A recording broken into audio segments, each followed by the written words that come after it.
Okie doke. Let's move on to the Dovecote that's upcoming at 3 o'clock. This is probably not the greatest renewal of this race again, but Paul Nicholls trained favourite here. Yeah, and I think he'll win. Mon de Avaloir.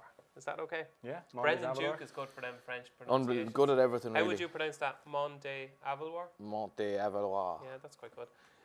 It's funny, I went through this race, and it's a strange type of race in that you've got a lot of kind of inexperienced horses that were really good on the flat, making their debuts over hurdles in a grade 2 race. Scarlet Dragon 108 on the level, and it's a strange. I'd prefer to see them running a maiden hurdle first and then bringing them along. But like Monde Avaloir, the thing about this is this traded at 1.42 in the Tolworth.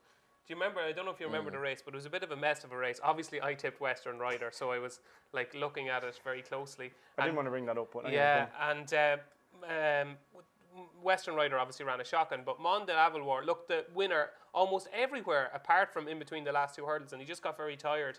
As I said, he traded very short and running that day. He beat Midnight Shadow, who went on to finish second the first flow.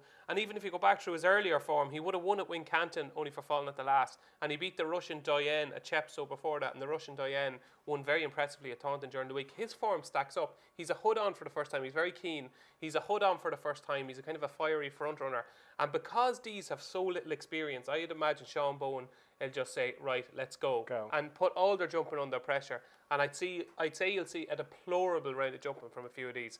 And I think he will win Monde Avaloir. Fair enough. Johnny, who do you think will win? This race, like the card, is sponsored by Betdaq. And Betdaq are pushing the 2% commission, which is a big deal, particularly if you have liquidity, which is a big thing that they're looking for. But the in-run on Betdaq here would be very interesting because, as Geno says, if these horses coming off the flat, if they settle and jump early on, like Scarlet Dragon, they'll shorten dramatically. A horse that doesn't fit that profile at all, Shoal Bay, very, very muddling race the last day. He just literally was a bit outpaced, but the experience will stand to him. I think he's a first-time tongue tie as well, and he's a tentative pick under Harry Cobden.